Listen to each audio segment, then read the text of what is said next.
విజయానికి కావలసిందేమిటి? గొప్ప చదువులా? అదే అయితే ఆయనకి మన దేశం పేరు రాయడం కూడా సరిగ్గా చేతకాదు. పోనీ తాతలిచ్చిన ఆస్తిపాస్తులా అంటే ఆయన పుట్టింది నిరుపేద కుటుంబంలో. మరి అటు చదువు, ఇటు వారసత్వపు సంపద ఏదీ లేని ఆయన 10,000 కోట్ల రూపాయల స్వర్ణ సామ్రాజ్యానికి అధినేత ఎలా అయ్యారు? ఏంటిదంతా ఎవరి గురించి అనుకుంటున్నారా? పదండి ఈ వీడియోలో ఆ గొప్ప వ్యక్తి గురించి తెలుసుకుందాం.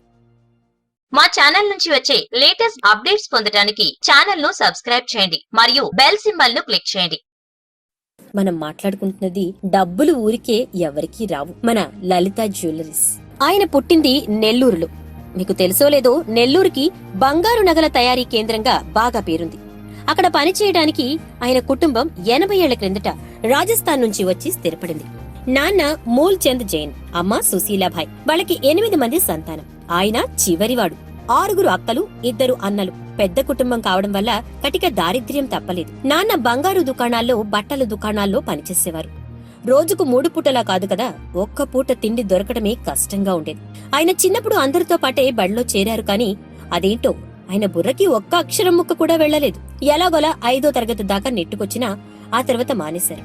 అందుకే నాన్న మా కర్మ కొద్దీ పుట్టావురా నువ్వు అని ఎప్పుడూ తిడుతూ ఉండేవారు. ఇంట్లోని కష్టాల వల్ల కావచ్చు, 9 ఏళ్లకే జీవితం పైన ఒక స్పష్టత వచ్చేసింది. అప్పట్లో తన ఈడు వాళ్లు బంగారు దుకాణాల్లో కూలికి వెళుతుంటే తను కూడా వాళ్లతో కలిసి వెళ్లడం మొదలు పెట్టారు. 3 ఏళ్ల తర్వాతే నెల్లూరులో తయారు చేస్తున్న నగల్ని చెన్నై, కేరళలోని దుకాణాలన్నీ హోల్సేల్ గా అమ్ముతారని తెలిసింది. ఆయన కూడా అలా అమ్మాలనుకున్నారు. మరి నగల తయారీకి బంగారం కావాలి కదా. మా ఇంట్లో అమ్మ భద్రంగా దాచుకున్న 4 బంగారు గాజులుండేవి. ఆమెకి చెప్పకుండా వాటిని తీసుకెళ్లి కరిగించి 65 గ్రాముల్లో కొన్ని జుంకీలు చేయించాను. వాటిని తీసుకుని చెన్నై వెళ్లిపోయాను. అక్కడే నేను బాగా విన్న దుకాణం పేరు లలిత జ్యువెలరీస్. ఆ దుకాణం ముందు నిల్చున్నాను.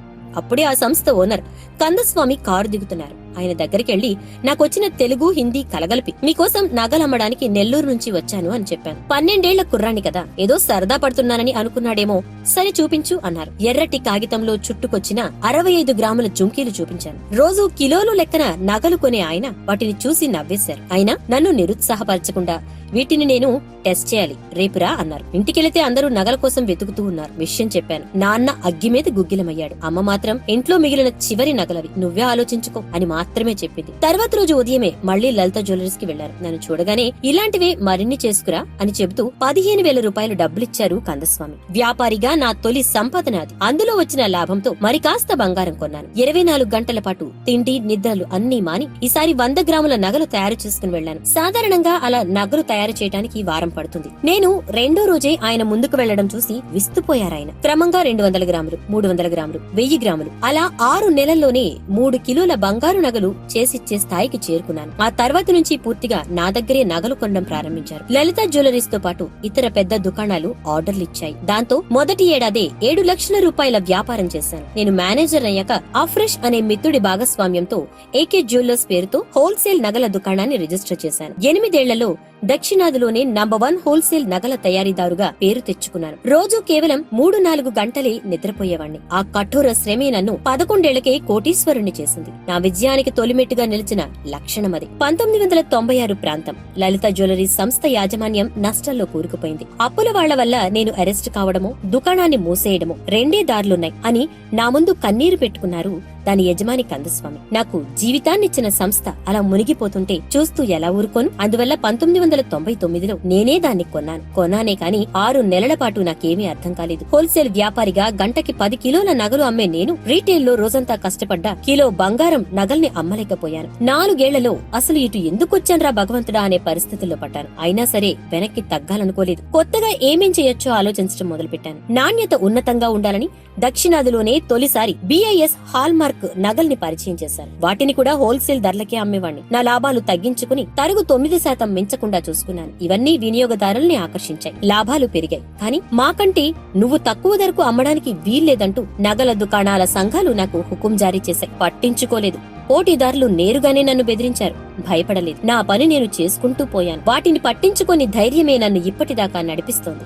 అదే లేకుంటే జీవితంలో సవాళ్లని ఎదుర్కోలేము, కొత్తగా ఏదీ సాధించలేం. మొదట్లో లలిత జ్యువెలరీస్ కి నగలు సరఫరా చేయడం కోసం నెల్లూరు నుంచి చెన్నైకి వెళ్లాల్సి వచ్చేది. రాత్రి బస్సులకైతే ఛార్జీ 2 రూపాయలు తక్కువని వాటినే ఎక్కేవాణ్ణి. లక్షలు సంపాదిస్తున్నప్పుడు అంతే. లలిత జ్యువెలరీస్ ని కొన్నాకే చెన్నైకి మకా మార్చాను. అక్కడ చెన్నైలోని మా ఇంటి నుంచి దుకాణానికి ఆటోలోనే వెళ్లేవాణ్ణి. మాకున్న 21 దుకాణాల్లో ఎక్కడా చైర్మన్ గా నాకంటూ ప్రత్యేక క్యాబిన్ ఉండదు. మిగతా ఉద్యోగులతో పాటు స్టోర్లోనే కూర్చుంటాను. మా సంస్థ ప్రకటనల్ని స్టార్ హీరోల చేత చేయించకపోవడానికి అదే కారణం. నేనే నటించాలని అనుకున్నాక మేకప్లు, విగ్గులు వేసుకోమన్నారు చాలా మంది. అది కూడా దండక ఖర్చు అనిపించే నా గుండుతోనే టీవీల ముందుకొచ్చేశాను. ఇలాంటి వాటికి నిరాడంబరత అనే పెద్ద పదం అక్కర్లేదు. ఇదంతా కేవలం వ్యాపార మనుగడ కోసం ఆచితూచి ఖర్చు పెట్టడం మాత్రమే. కానీ జీవితంలో నాకంటూ కొన్ని కలలుండేవి. కారు కొనడం అందులో మొదటిది. లలిత జ్యువెలరీస్ ని కొన్న చాలా ఏళ్ల తర్వాతే నేను కారు కొన్నాను. ఆ రోజు దానికి పూజ చేసి రాత్రి ఇంటికి తెచ్చాను. పడుకున్నాక 2 గంటలకు మెలకు వచ్చింది. నిజంగానే కారు కొన్నానా? అంత గొప్పవాణ్ణయ్యానా? కాదు,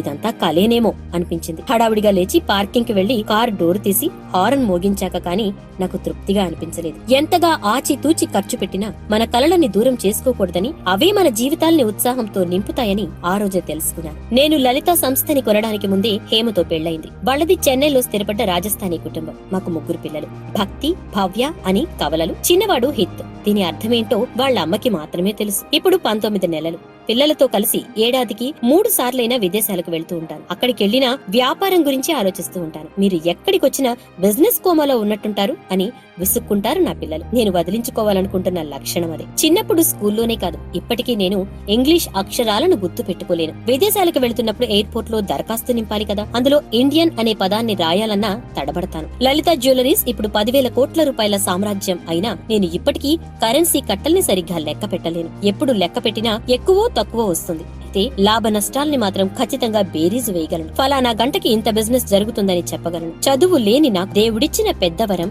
ఆ మైండ్ క్యాలిక్యులేషన్ అనిపిస్తుంది. అంతకన్నా పెద్దవరం నా ఉద్యోగులు. నెల్లూరులో ఒకప్పుడు నాతో కలిసి పనిచేసిన వాళ్ళు, వాళ్ళ పిల్లల్లో 90% మంది ఇప్పటికీ మా దగ్గర పనిచేస్తున్నారు. నాకు చదువు లేకున్నా వాళ్ళేం రాస్తున్నారో, ఏ లెక్కలు వేస్తున్నారో అని ఇంకెవరి చేతో తనిఖీ చేయించను. పక్కవారిని అనుమానంతో కాకుండా ప్రేమతో ఆదరిస్తే అద్భుతాలు చేయొచ్చనే విశ్వాసం నా ఉద్యోగుల వల్లే వచ్చింది. చూసారా, ఎంత ఎదిగినా ఒదిగి ఉండాలి, రూపాయిని జాగ్రత్తగా ఖర్చు పెట్టాలి అని రూపాయి పోగేసి ఈ రోజు కోట్ల రూపాయల సామ్రాజ్యాన్ని స్థాపించిన ఈయన నిజంగా మనందరికీ ఆదర్శనీయుడు. వారసత్వంగా వచ్చిన ఆస్తులని కాకుండా స్వశక్తితో సంపాదించిన ఆస్తిని ఎంతింతై వట్టుడింతై అన్నట్లుగా పెంచుకుంటూ ఈ రోజు 1000 కోట్ల సామ్రాజ్యాన్ని, స్వర్ణ సామ్రాజ్యాన్ని స్థాపించారు. Hats off.